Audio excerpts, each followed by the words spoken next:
పశ్చిమాసియాలో ఉద్రిక్తతలు తీవ్ర స్థాయికి చేరుకున్నాయి.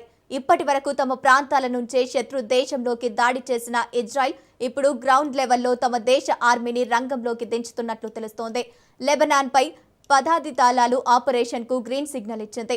గ్రౌండ్ ఆపరేషన్ వివరాలను ఇజ్రాయెల్ రక్షణ మంత్రి కట్జ్ ధృవీకరించారు.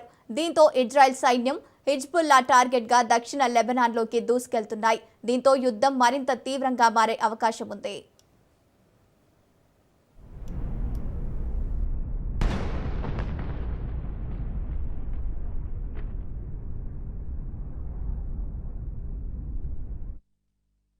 మరోవైపు అమెరికా అధ్యక్షుడు ట్రంప్ సైతం కీలక ప్రకటన చేశారు.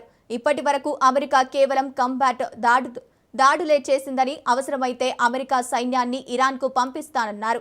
ప్రత్యక్ష యుద్ధం చేస్తామని హెచ్చరించారు.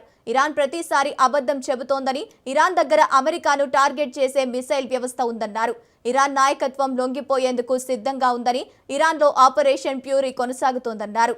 అణ్వాయుధాల తయారీని ఇరాన్ ఆపడం లేదని, అమెరికా, ఇజ్రాయెల్ అణ్వాయుధాలు కలిగి ఉండటం ఎట్టి పరిస్థితుల్లో ఉపేక్షించమన్నారు.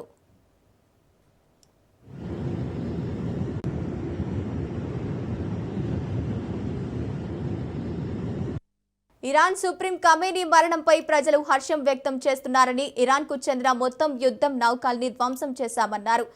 ఆ దేశంపై మరిన్ని దాడులు జరుపుతామని తెలిపారు. ఇదివరకే అమెరికా ఇరాను నావికా దళాన్ని తుడిచిపెట్టిందని, ఇక ఇరాన్ బాలిస్టిక్ క్షిపణులను నాశనం చేస్తామని తెలిపారు.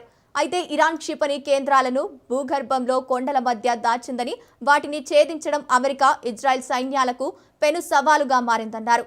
అయితే ఇరాన్ సైతం తీవ్రమైన ప్రతిదాడులు చేస్తోంది. గల్ఫ్ దేశాల్లో అమెరికా స్థావరాలే లక్ష్యంగా విరుచుకుపడుతోంది.